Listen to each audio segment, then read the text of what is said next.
تاکہ وہ خدا کی چنی ہوئی قوم ٹھہر سکیں اور خدا کی بادشاہت کے وارث جو ہیں وہ ٹھہریں اور اس بادشاہت میں داخل ہو سکیں، وہ حکموں کو توڑتے ہیں۔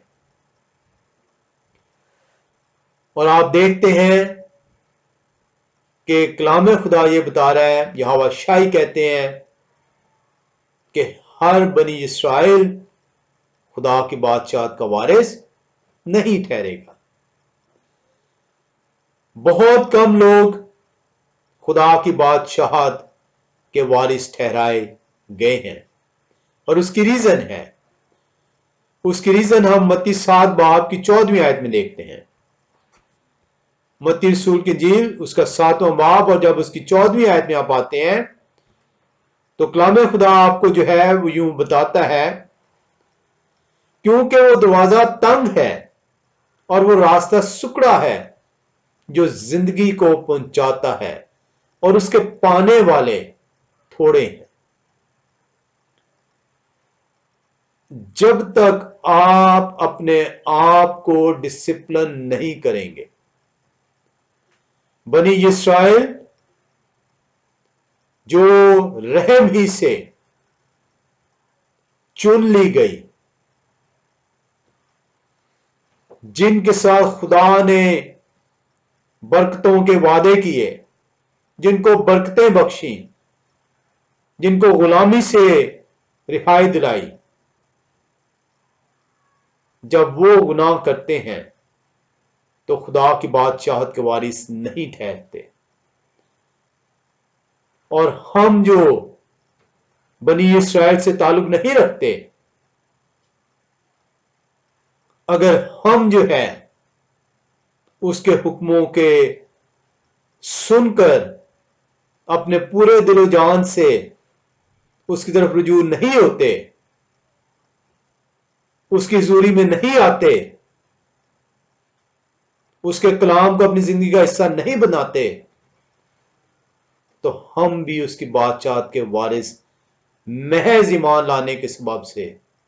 نہیں ٹھہرائے جائیں گے، کیونکہ کلام خدا یہ بتاتا ہے کہ بغیر اعمال کے ایمان مردہ ہے۔ ہمیں اپنے آپ کو محض ایمان لانا کافی نہیں ہے، ہمیں اس کی حضوری میں اپنے آپ کو لانا ہوگا۔ اس کی حضوری کے لیے شیطان کو دور کرنا ہوگا، اس کی حضوری کے لیے اس سے مناجات کرنی ہوگی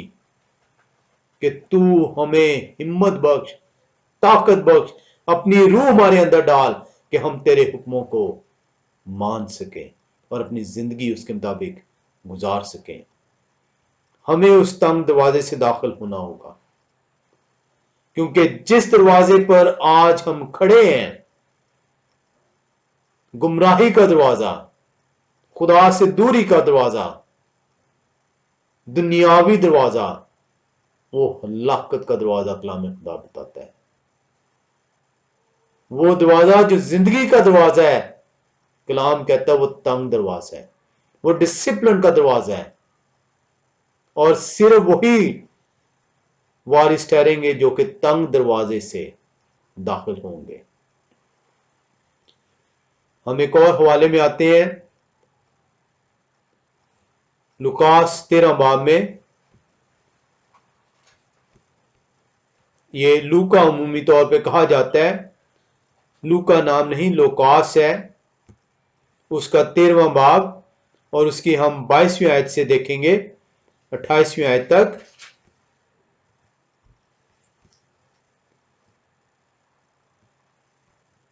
کلام خدا لوکاس 13 باب 22ویں آیت سے 28ویں آیت تک یوں کلام خدا میں سکھاتا ہے، وہ شہر شہر اور گاؤں گاؤں تعلیم دیتے ہوئے یروشلم کا سفر کر رہے تھے، اور کسی شخص نے ان سے پوچھا کہ آئے خداوند کیا نجات پانے والے تھوڑے ہیں؟ اس نے ان سے کہا، جاں فشانی کرو کہ تنگ دروازے سے داخل ہو، کیونکہ میں تم سے کہتا ہوں کہ بتھیرے داخل ہونے کی کوشش کریں گے اور نہ ہو سکیں گے۔ یہوہ شاہ آپ کو بار بار کہہ رہے ہیں کہ جان فشانی کرنی پڑے گی. محض ایمان لانے سے، محض جو ہے وہ کلام خدا کو کھولنے سے اور پڑھنے سے آپ اس دروازے سے داخل نہیں ہو سکیں گے. آپ کو جان فشانی کرنی پڑے گی. آپ دنیاوی کاموں کے اندر جان فشانی کرتے ہیں، آپ کو خدا کے رستے کے اوپر چلنے کے لیے جان فشانی کرنی ہوگی. کیونکہ میں تم سے کہتا ہوں کہ بتھیرے داخل ہونے کی کوشش کریں گے اور نہ ہو سکیں گے. جب گھر کا مالک اٹھ کر دروازہ بند کر چکا ہو اور تم باہر کھڑے دروازہ کھٹکھٹا کر یہ کہنا شروع کرو کہ اے خداوند ہمارے لیے کھول دے، اور وہ جواب دے کہ میں تم کو نہیں جانتا کہ کہاں کے ہو، اس وقت تم کہنا شروع کرو گے کہ ہم نے تو تیرے روبرو کھایا پیا اور تو نے ہمارے بازاروں میں تعلیم دی. مگر وہ کہے گا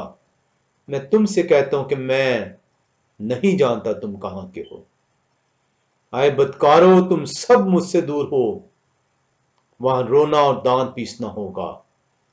جب تم ابراہم اور یتخاک اور یعقوب اور سب نبیوں کو خدا کی بادشاہی میں شامل اور اپنے آپ کو باہر نکالا ہوا دیکھو گے. اپنے آپ میں یہ گھمنڈ نہ کریں کہ محض آپ کلام خدا کو پڑھنے سے، سننے سے، جاننے سے آپ خدا کی بادشاہت میں داخل ہو جائیں گے. خدا کی بادشاہت میں داخل ہونے کے لیے کلام خدا یہ بتا رہا ہے کہ جان فشانی کرنی ہوگی، محنت کرنی ہوگی، اس کی طرف رجوع لانا ہوگا. یہ ہے وہ تنگ دروازہ جس سے آپ داخل ہو سکیں گے. اور 29ویں آیت بتاتی ہے اور پورب پچھم اتر دکن سے لوگ آ کر خدا کی بادشاہی کی ضیافت میں شریک ہوں گے. کلام خدا آپ کو بتا رہا ہے کہ بنی اسرائیل ہی صرف نہیں، ہر کونے سے ہر وہ شخص جو ایمان یافتہ ہوگا، پھر سے کہہ رہا ہوں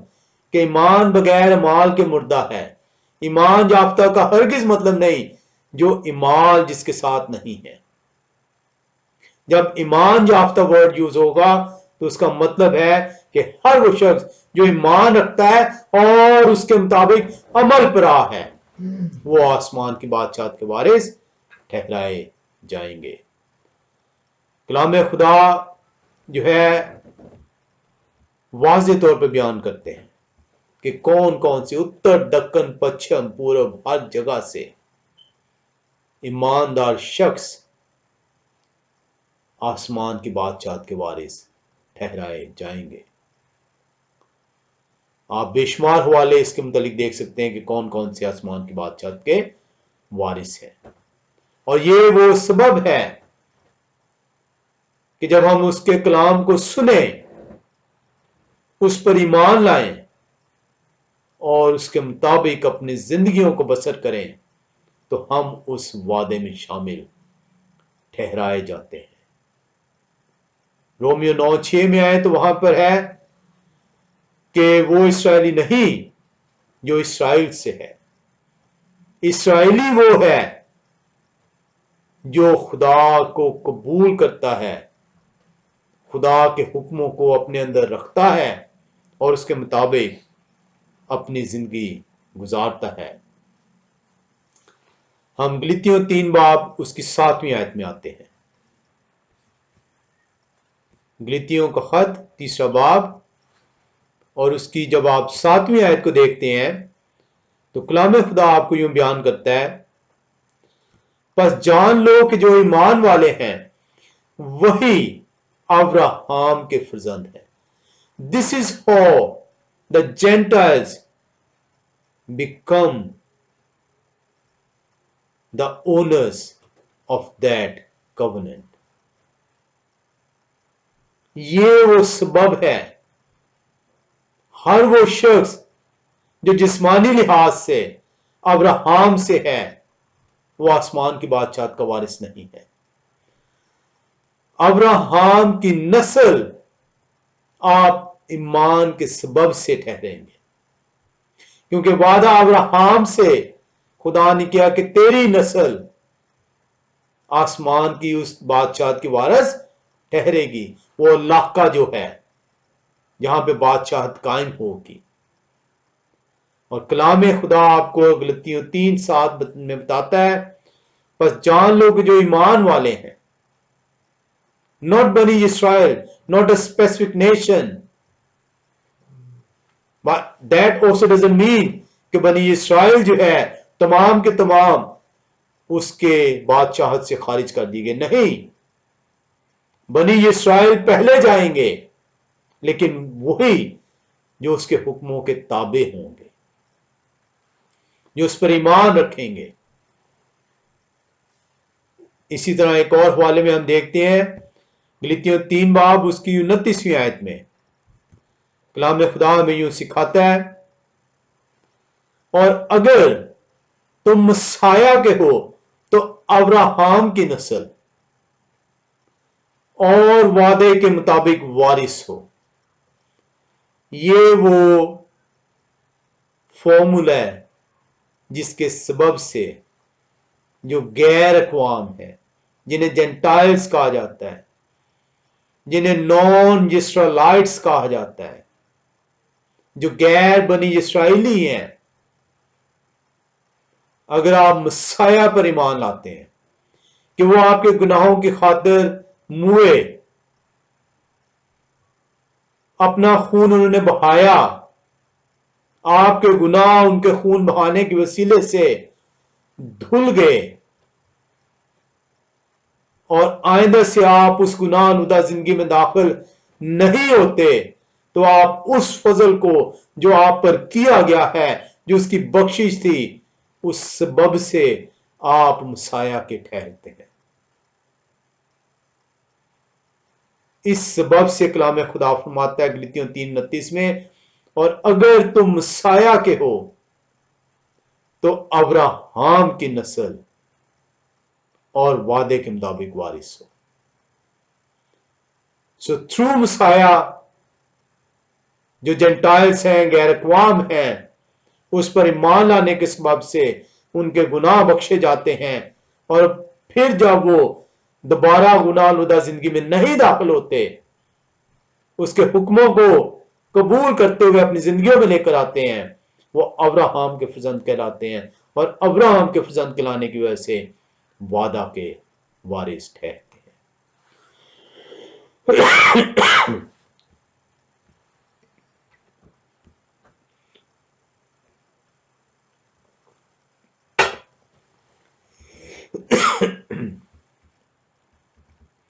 ہم ایک اور حوالے میں آئیں گے، افسیوں 3 باب اس کی 6 آیت میں.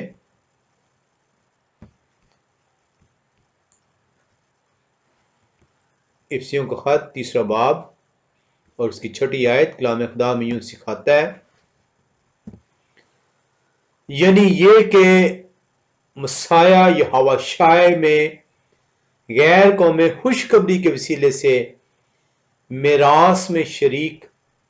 اور بدن میں شامل اور وعدے میں داخل ہے. That is how a very simple formula کہ کس طریقے سے جو غیر اقوام ہیں اس آسمان کی بادشاہی میں داخل ٹھہرتی ہیں جب وہ مسیح کو اپنا نجات دہندہ مان لیتی ہیں، مسیح کے کہے کے مطابق وہ چلتی ہیں. مسیح نے کہا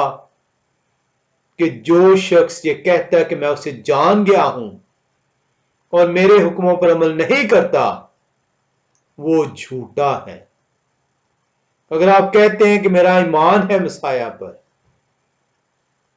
اور اس کے حکموں کو نہیں مانتے، تو آپ کو جھوٹا کلام قرار دیتا ہے، اور اگر آپ اسے جانتے ہیں اور اس کے حکموں پر عمل پیرا ہیں تو اس سبب سے کلام خدا فرما رہے ہیں کہ غیر قوم خوشخبری کے وسیلے سے میراث میں شریک اور بدن میں شامل اور وعدے میں داخل ہے۔ اسی طرح افسیوں 2 باب میں جب آپ چلتے ہیں تو وہاں پہ کلام خدا آپ کو مزید وضاحت فرماتے ہیں 11 سے 13ویں آیت میں۔ افسیوں 2 باب 11 سے 13ویں آیت، پس یاد کرو ہمیں ہماری اوقات یاد دلائی جا رہی ہے، ہمیں بتایا جا رہا ہے کہ یاد کرو کہ تم لوگ کون تھے، تمہیں کس طریقے سے اس وعدے کی سرزمین میں داخل کیا جا رہا ہے۔ پس یاد کرو کہ تم جو جسم کی روح سے غیر قوم والے ہو، اور وہ لوگ جو جسم میں ہاتھ سے کیے ہوئے ختنہ کے سبب سے مختون کہلاتے ہیں تم کو نامختون کہتے ہیں۔ اگلے زمانہ میں مسیح سے جدا اور اسرائیل کی سلطنت سے خارج اور وعدہ کے عہدوں سے نا واقف اور نا امید اور دنیا میں خدا سے جدا تھے۔ یہ ہماری اوقات تھی جب تک ہم نے مسیح کو قبول نہ کیا۔ ہم کیا تھے؟ ہم مسیح سے جدا تھے، اسرائیل کی سلطنت سے خارج تھے، وعدہ کے عہدوں سے نا واقف تھے، نا امید تھے، کسی قسم کی امید نہیں تھی کہ مرنے کے بعد کیا ہوگا، اور دنیا میں خدا کے وجود سے بے بہرا تھے، اپنے اپنے خداؤں میں مگن تھے، ازلی خدا سے نا واقف تھے۔ یہ ہماری اوقات تھی، اور ہم پر فضل ہوا۔ کس سبب سے فضل